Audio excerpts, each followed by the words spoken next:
Scottie Scheffler made an 8.5-foot par putt on Sunday night that felt like a tournament win. The crowd erupted. He fist-pumped. It was not over. Monday morning, the same course, a 4-foot birdie putt to extend the playoff. He missed it. Viktor Hovland celebrated. And the 2026 season got its most defining moment yet. This is not just another runner-up finish. Scheffler has now finished second 4 times in the 2026 season, twice in playoffs, while winning only once.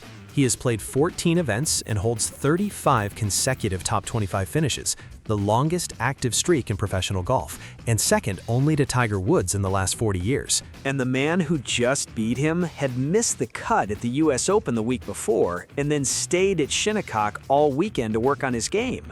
Honestly, I think what Hovland said on the 18th green Monday morning is the most important quote any player has produced about competing against Scheffler in the entire 2026 season.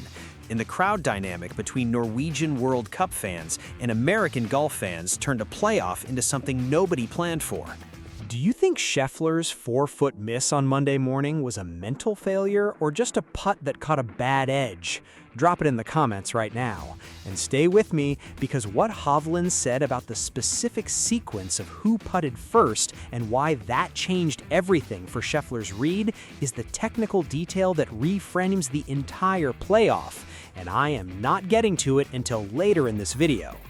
To understand what the 2026 Travelers Championship actually produced, you need to understand what was already in the room before Monday morning's first swing.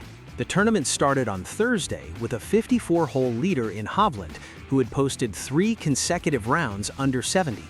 Scheffler arrived at the Travelers 1 week after finishing tied 4th at the US Open at Shinnecock Hills, 4 shots behind Wyndham Clark, and had not won since the American Express in January. 6 months without a win, 4 runner-up finishes, 8 top 5s.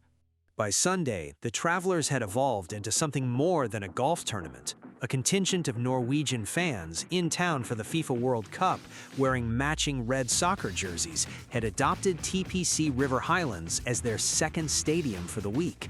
They moved in packs, they chanted, they made birdie putts for Hovland feel like international sporting events. The Americans in the gallery answered back. When Scheffler made a birdie, they chanted Scottie Scheffler. When Hovland made a birdie, the Norwegians responded with Hovland. For the last 6 holes of Sunday, a golf course in Connecticut sounded like a soccer stadium. Here is the number that frames the stakes on Sunday afternoon. The Travelers Championship was the final signature event of the 2026 season, the last $20 million purse before the FedEx Cup playoffs. The winner's share was $3.6 million. Hovland entered Sunday needing a strong week to reach the Tour Championship. He was ranked 56th in the FedEx Cup standings, with the threshold for qualifying somewhere in the top 30. A win changes everything about his playoff position. A runner-up finish changes little. And a 4-foot missed putt from Scheffler changes everything for both of them. None of that explains what Hovland said about the specific moment when he made his putt first and what he knew that would do to Scheffler. That is coming. Here is the quote. Monday morning, TPC River Highlands, 18th green, 90 minutes after the playoff concluded. Hovland on the playoff. It's one of those putts that if I make mine, his gets significantly tougher, and if I miss, he probably will make his. That is a player describing in exact terms. Standard logic says the shorter putt is easier. The player with the shorter putt has the advantage. That is what Scheffler had, 4 feet. But Hovland understood something different. If he makes his 7-footer, Scheffler's 4-footer becomes the most pressurized putt in professional golf at that moment. Make it to stay in the playoff, miss it, and lose.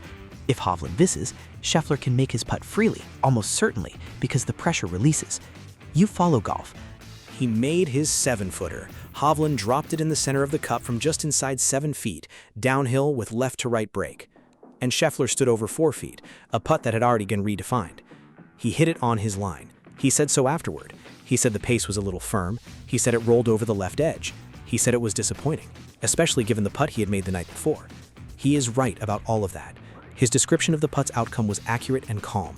But what makes the Monday morning miss so significant is not the 4 feet. It is what came the night before that put the 4 feet. Sunday night, near darkness, Scheffler had a lead. He gave bogeys. Hovland made birdies at 14 and 15 to tie him. They came to 18 tied. Scheffler hit his approach past the flag. He had 8.5 feet coming back for par, not birdie, par, to force the playoff. He made it. The crowd erupted. He fist pumped. He pumped his fist for making a par to stay in a tournament he was leading 4 holes ago. That sequence, the lead, the bogeys, the 8.5-foot par save, the overnight delay, the 4-foot miss, is the complete picture. And Hovland's quote about who putts first explains Winning in the playoff against Scottie, best player in the world, that was pretty satisfying. He called it pretty satisfying, not unbelievable, not the greatest moment of my career, pretty satisfying.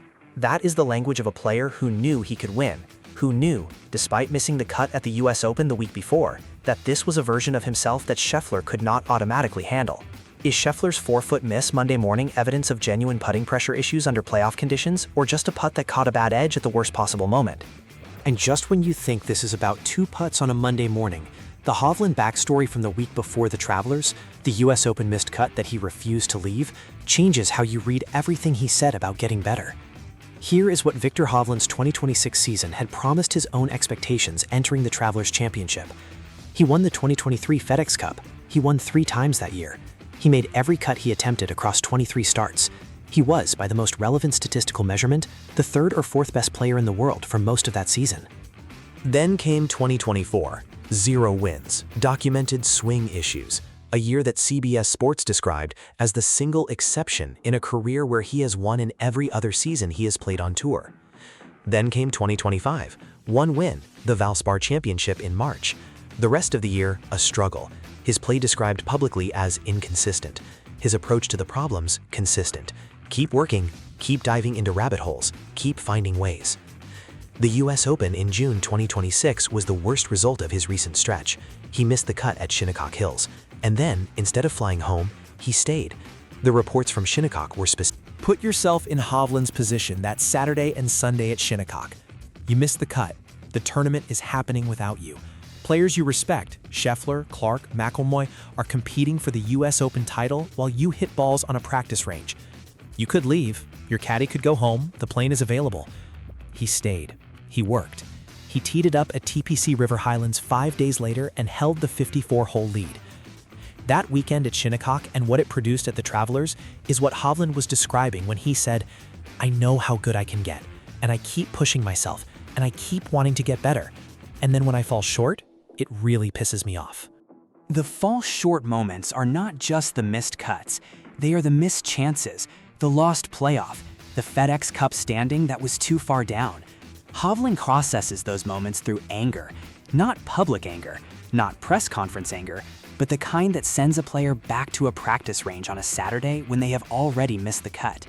Here's the question that Hovland's trajectory raises for every player in the field behind Scheffler. Is the pathway to beating Scheffler something you engineered technically, better putting, adjusted swing, or something you access emotionally by getting angry enough at the gap between where you are and where you should be? Hovland's arc from the Valspar win in 2025 to Shinnecock weekend practice to Travelers playoff win is the clearest evidence that the second pathway exists for some players. Now, here is the part nobody properly framed. Scheffler won the Travelers Championship in a playoff in 2024, beating Tom Kim with a par on the first extra hole. He returned to TPC River Highlands in 2026, needing only to make a 4-foot birdie putt to stay in a playoff. He won the 2024 edition. He missed the same style of pressure putt in the 2026 edition. The 2024 win kept his dominant playoff conversion rate intact. He was 2-1 going into the 2026 Travelers. The 2026 loss dropped him to 2-2. But the more significant number is this. Scheffler has now played 35 consecutive events on the PGA Tour without finishing outside the top 25. That streak is documented, confirmed by CBS Sports, and places him second only to Tiger Woods in the modern era. Tiger's record was 38 consecutive top 25 finishes. He is 3 events from Tiger's record. He has not won in 6 months. He is on a streak that almost no other player in the history of the sport has achieved, and the coverage of his season is about the winless drought. The streak and the drought coexist. One is extraordinary. The other is the story that gets clicks. Neither cancels the other out. But most coverage is telling you about one and ignoring the other. Collin Morikawa started the final round 9 strokes behind Hovland's lead.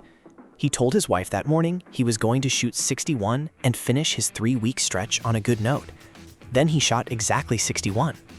He made birdies from 30 feet, 7 feet, 31 feet, 15 feet, 17 feet, and 9 feet on the final hole. He finished third in a 3-week stretch coming back from a back injury that had limited his practice time. You watched that round happen on the broadcast. At some point on Sunday afternoon when Morikawa was at 20 under and the rain was hammering TPC River Highlands, the question was whether the leaders could hold on against a man who started the day 9 back and shot the round of the day in difficult conditions while playing his 3rd tournament in 3 weeks with a compromised back. The answer was yes, barely. But Morikawa's 61 tells you something important about the field Scheffler is competing in when he wins and loses these signature events. The competition is real. The margins are 1 putt in near darkness, 1 7-footer from a Norwegian after a missed cut at the US Open, 161 from a player who had not practiced normally in months. Does Morikawa's 61 from 9 back on a final round make the Travelers the best tournament of the 2026 season? Or is one dramatic round not enough to call it that? Comment, best tournament or not quite. Morikawa also provided the specific contrast that makes Scheffler and Hovland's playoff legible in context. He went home in 3rd place. He said he would rest before the Open. And 2 players in the final pairing were making 8.5-foot par putts in near darkness and missing 4-foot birdie putts on Monday mornings. The sport produced 3 completely different versions of the Travelers Championship simultaneously in the same week at the same venue. The Open Championship at Royal Birkdale starts this week. Scheffler goes there as the defending champion, with a 4 runner-up finish 2026 season behind him. Hovland goes there as the Travelers champion, ranked back inside the Tour Championship qualification threshold, with the win that CBS Sports described as his way back to the form of the 2023 FedEx Cup season. Here is the counterintuitive number. Hovland has now won in 6 of his 7 full PGA Tour seasons. The only year he did not win was 2024. He is 28 years old. His win rate across his career, 1 win per season minimum across 6 of 7 years, is comparable to the documented win consistency profiles of Rory McIlroy and Jordan Spieth in their peak years. Nobody is writing about Hovland as a consistent winner. He is written about as a streaky player who finds form and loses it, but the career win frequency does not support that narrative. The most relevant historical comparison for Hovland's current arc is Luke Donald in 2011. A player who had been consistently good for years without generating dominant player status, then had a career-best season that produced multiple wins and a world ranking #1. Donald's style was quiet and precise. The Open at Birkdale will tell you a great deal about the answer. Links golf is a different test from TPC River Highlands. Hovland has 2 top 5 finishes in the last 3 Open championships. He finished 2nd at St. Andrews in 2022 and has competed well in links conditions consistently. Scheffler defended the Claret Jug. He is defending champion at a links course after a season of near misses. Here is the pattern that the 2026 Travelers Championship reveals about how professional golf is currently being covered and what it is missing. The narrative going into the Travelers was Scheffler's winless drought. 6 months, 1 win, 8 top 5s, but no second victory. Every preview piece, every broadcast setup, every social media thread around the tournament asked some version of the same question: is Scheffler going to break through? That framing is not wrong. It is incomplete. The complete framing includes Hovland staying at Shinnecock after missing the cut to work on his swing. It includes Morikawa playing back from a back injury that limited his practice time for months. It includes a group of Norwegian World Cup fans in soccer jerseys who created an atmosphere that TPC River Highlands had never produced in its tournament history.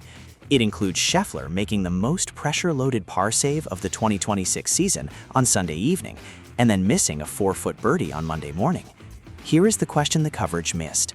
Which story of the 2026 Travelers Championship is more important? The one about what Scheffler did not do, or the one about what Hovland did? The answer is clearly Hovland. He came from a missed cut. He stayed to practice when he could have gone home. He held a 54-hole lead in a $20 million event against the best player in the world. He was correct about the playoff putt sequence in a way that required both technical understanding and competitive self-awareness to execute. And the primary narrative of the week was about a 4-foot putt that Scheffler missed. One player's failure is always easier to cover than another player's achievement. The systemic problem is this. The PGA Tour's media and broadcast infrastructure has become so oriented around Scheffler's outcomes that tournaments he doesn't win are framed around his failure rather than someone else's success. Hovland got credit for the win. He did not get the week-long narrative that his performance deserved. The Shinnecock weekend story, the FedEx Cup stakes, the mother watching from the gallery for the first time. His mother was there for the first time. He said, "My dad still hasn't watched me win, but at least I'm glad my mom got to be here and we get to share this moment together." That is the story. Viktor Hovland, Norwegian World Cup fans chanting in Connecticut, a mother watching her son win for the first time. The 4-foot putt Scheffler missed is what gets the clicks. Should golf media stop framing Scheffler's runner-up finishes as the story and start covering the players who actually beat him as the story? Comment, media should change the framing, or Scheffler is always the story. Here is where this lands. Viktor Hovland beat the best player in the world with a 7-foot birdie putt on a Monday morning in Connecticut. He did it 1 week after missing the cut at the US Open and staying at Shinnecock Hills to work on his game. He did it in front of Norwegian fans who had turned a PGA Tour signature event into an international atmosphere. He did it by understanding exactly what his putt would do to Scheffler's read, making his and watching Scheffler miss. He said it really pisses him off when he falls short. He said winning against Scheffler was pretty satisfying. He said it was unbelievable. Scheffler said the putt was a little firm and it rolled over the left edge. He said he struck the ball really nicely all week. He said it was one of those weeks where he was close, but just wasn't quite good enough. Both of those assessments are accurate, and the gap between what Hovland's win meant for his season and what Scheffler's loss meant for his narrative is the clearest illustration of how professional golf's coverage economy works in the Scheffler era. The Open at Birkdale starts this week. Same 2 players in the field, defending champion and the man who just beat him. Subscribe and you will see the Birkdale breakdown the moment it happens, because the follow-up to the Travelers Playoff on a links course in the wind is the most important head-to-head context the 2026 season has produced so far.